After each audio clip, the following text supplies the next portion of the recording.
Hello, good evening, and welcome to the Order of Nine Angels. It has been a little while since we did this, so I am going to give you a quick reminder of who we have got. Who have we got today? We have got Kevin, who is also Yorl. Say hello, Kevin. Hello. We also have Ryan, who is playing Captain Pontos. Say hello, Ryan. Hello, Ryan. I knew you were going to do that. We also have Chris, who is playing Kararuk. Hey, Chris. Hello. Hello, and we also have Jamie, who is playing Buster. Up. Yay! Hello, hello. I am going to hide Kalark because we don't have Aiden today. So we've got 4 out of 5. 4 out of 5 ain't bad, which is how the song, Meatloaf song, would have gone if there were more things. Okay. This is in some dispute. I think it is episode 135 and number 16 of the Order of Nine Angels. Kevin thinks it is number 16 of the Order of Nine Angels, but that actually it is 136. 136 overall. So obviously I'm right because I'm God. But yes, only it has one out. It's not bad. Only one out after all this time. Not too bad at all. So we are approaching 5 years of this continued campaign. We have had 5 different seasons. This is the most recent one. Yes. What I'm going to aim to do is actually wrap up this campaign in the next 4 sessions or so, because we have lost a bit of momentum. So what we are going to do is finish this one off, give these characters the send-off that they deserve, be they live or dead, and then maybe do something else. So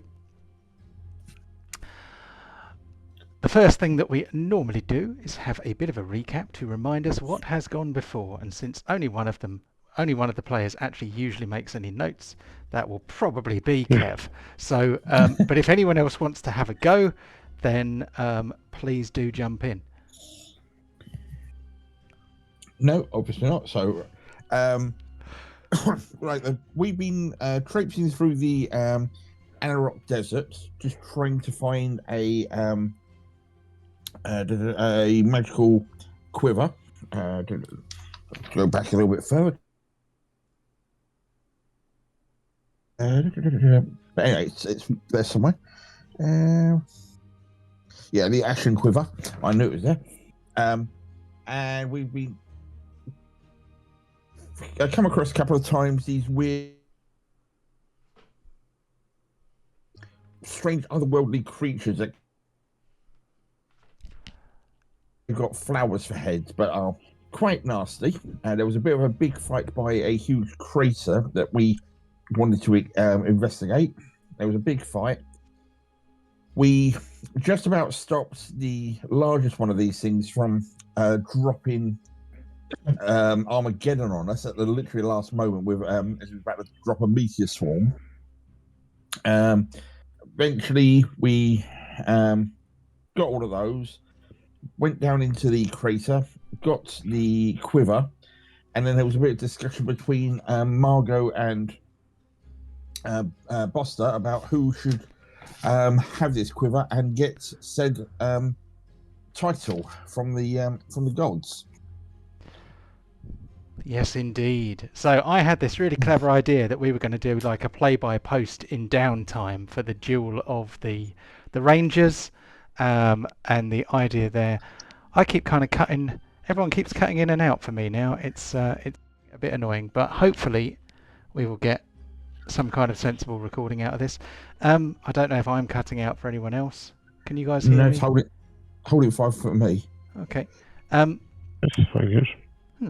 So the Rangers duel, I got Ryan to look after Margot because Ryan's other half, Laura, was originally Margot when she was a PC. And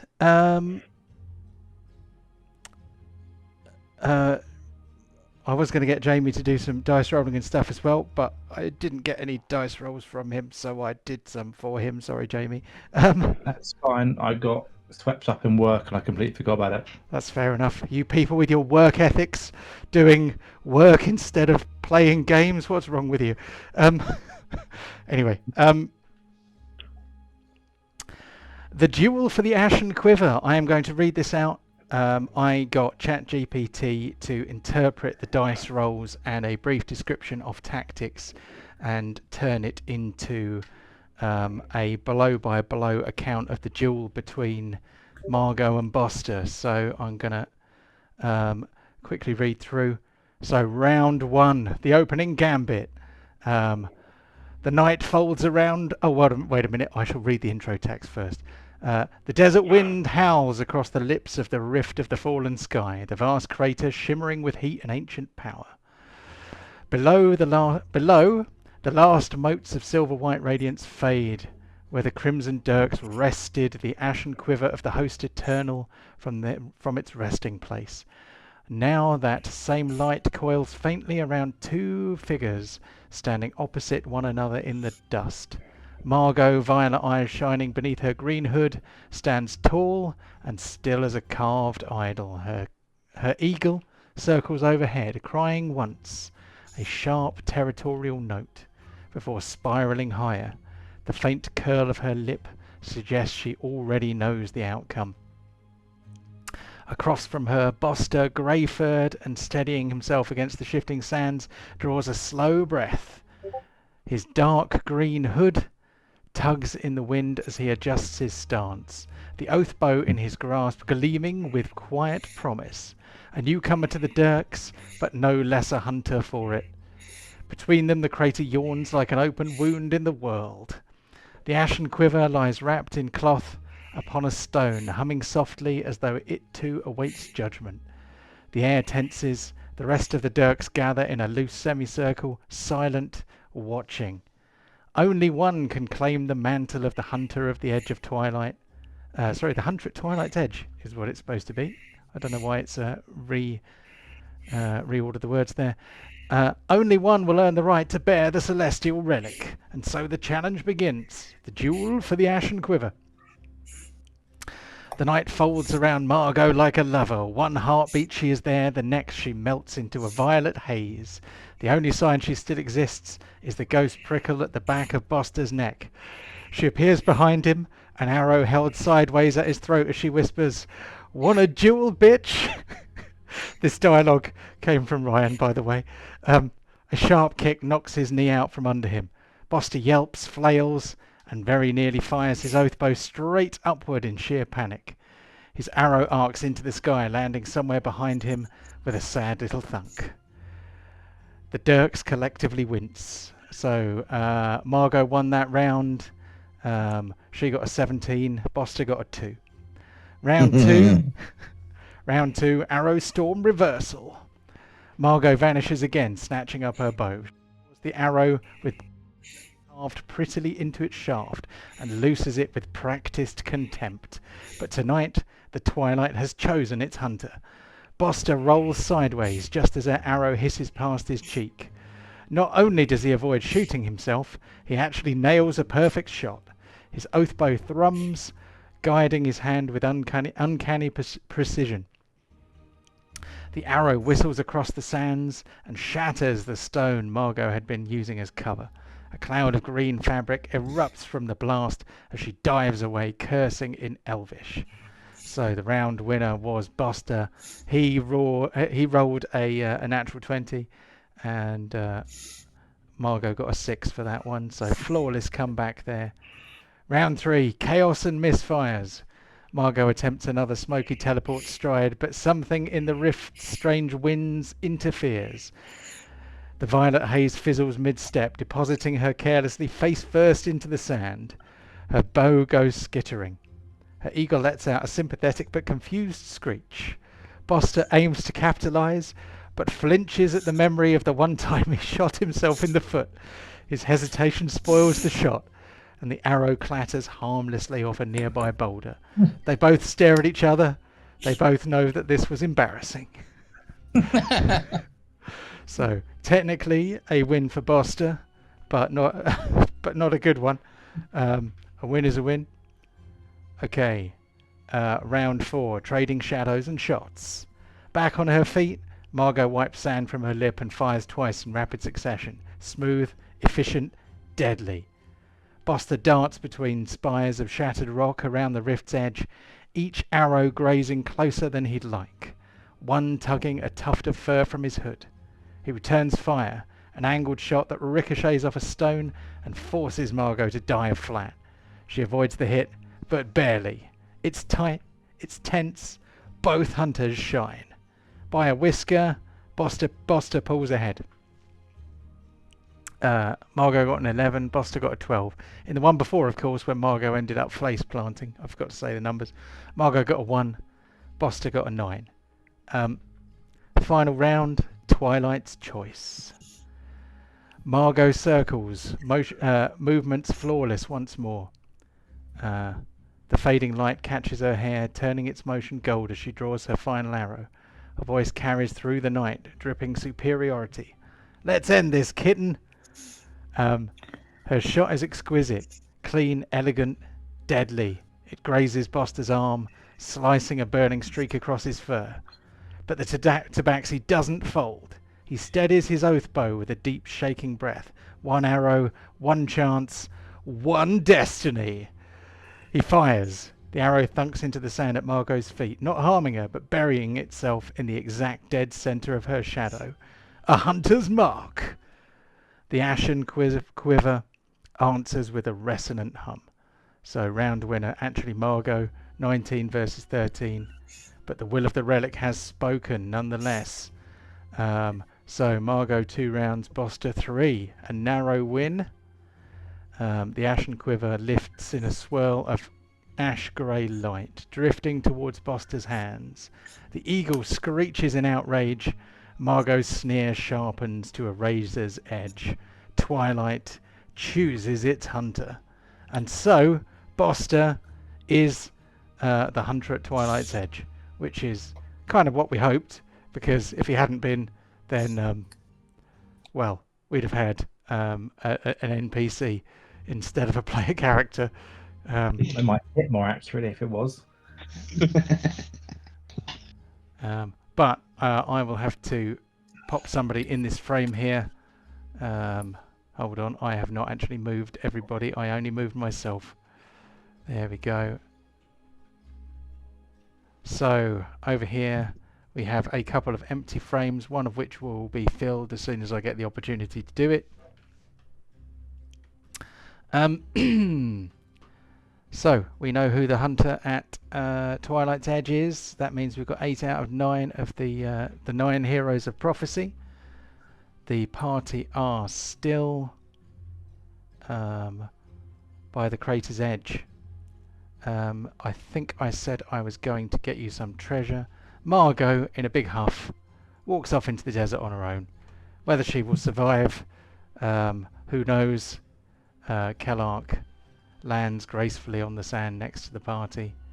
For some reason, he won't fit into a square. That's odd. Ah, now he will. Okay. And I need to move the map marker. Forgotten what I'm doing. So let's zoom that in so that anybody viewing from home can see the whole party. So I will make visible to you, if I haven't already, the magic item, which is this music stopping and starting is most annoying.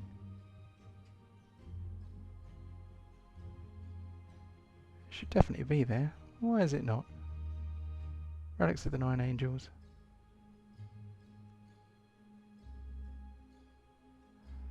Oh, well maybe I haven't done it yet. But anyway, the I could have sworn I had.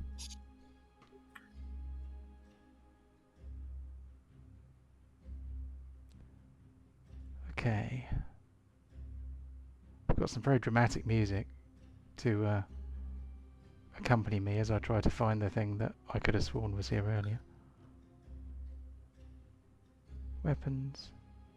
Oh, maybe it's in here. Maybe it's under the player section. Of course it bloody is. Okay. The Ashen Quiver of the Host Eternal. I have tried to open the handout. It's not working.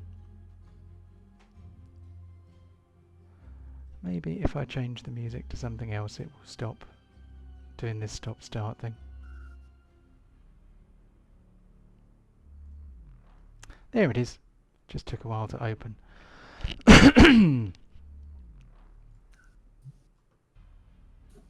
There we go. That is the Ashen Quiver of the Host Eternal. Wanky. Carved from ivory and trimmed with silver, this quiver never runs dry. Arrows of pure radiant light form at dawn. It was used in the final defense of a celestial fortress. Each shot sanctified to pierce the unholy. So it may only be equipped by a ranger. It holds up to 20 arrows which refill at dawn. The arrows deal 1d8 radiant damage to fiends. Creatures struck by these arrows cannot benefit from regeneration or magical healing until the start of your next turn. So Is that an additional 1d8 damage That on is- top of what the normal? yes, it is. Yep. So Ooh. that is, yeah, plus 1d8 radiant. Music is still stopping and starting. Why? That's quite nice. So, are there any apps that I can close down that are slowing this down? I don't think so. Anyway,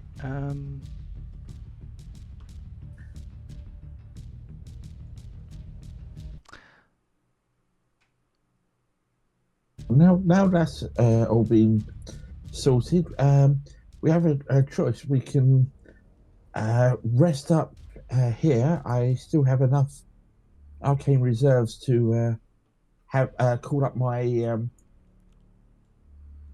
my mana for you to rest in, or I can teleport us back to our ship, which should still be at Neverwinter.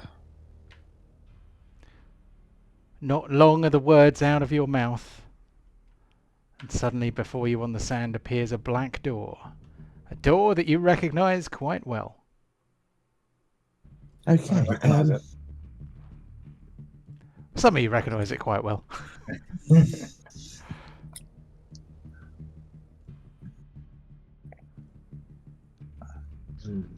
So, do you step through it, or Yeah. knock on it or anything? Okay, so I just need to put everybody in the space.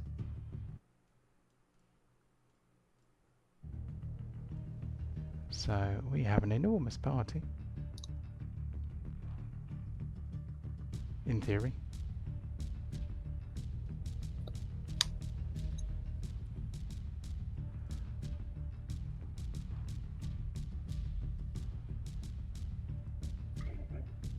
I still like to know how she makes. When I do this kind of fixed location, it's odd. I didn't catch any of that, which probably means it wasn't recorded. Can you say that again, Kev? I was just saying about Yorl's going. I wish I knew how her door could appear in different areas like that. When I create my little pocket plane, the door's fixed. It's remarkable.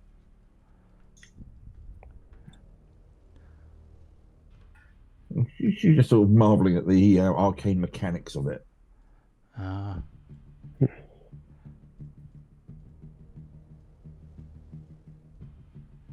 So I just got some players out and then thought, oh no, wait a minute, they went somewhere else, and then remembered, no, they didn't. So I'm having to get them out again. 1, 2, 3, 4, 5, 6, 7, 8. There we go. Okay. Let's move you to Tier's domain. So I am not cutting out for you, you say? No. Bizarre. Okay. So it's just me that's losing audio. I'm hoping that it will resolve itself. But it is becoming somewhat tiresome, and it could require a restart.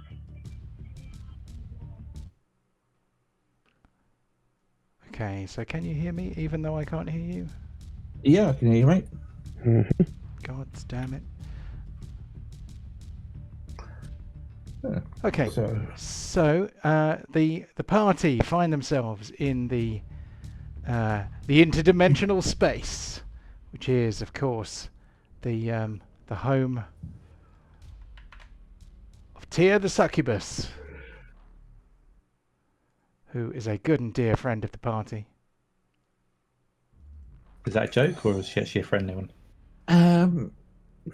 We've had dealings with her. Still alive, we're still alive, so it seems. Yeah, Nah, she seems. I like her. She's my friend. she got you a nice dagger. She did. So So- in a sec, can we try a thing? Oh, I love a thing. Oh, yeah. Can we all drop out of this Discord and then rejoin it? Because Okay. yeah, hopefully that will Okay. fix the problem. So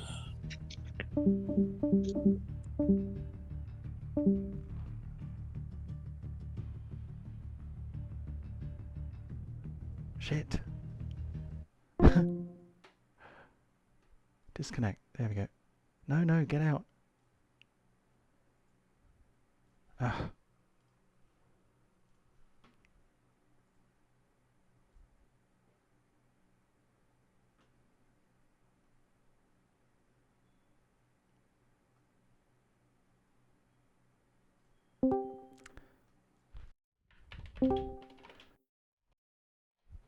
Hello, hello?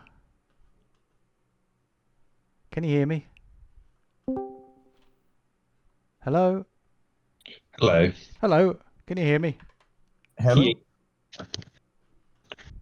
Yeah. Can you hear me, John? No. Yes, I can hear you. Okay, I wonder if that did the magic. I hope that did the magic. The turning off and on again technique. Yeah. When in doubt. Hello. Have you tried turning it off and on again? I couldn't. I forgot. I couldn't. And then I couldn't get Kenku FM to leave, and then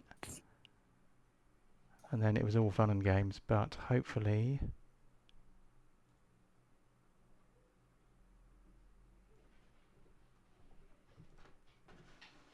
right. Windows security seems to be okay. That sounds better to me.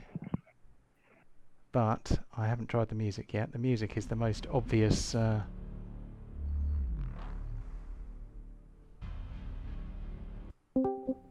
music is the most obvious sign that things are not working as they should usually. But I think it might have been Discord that was the problem. Anyway, we are back in. I think the recording never stopped, so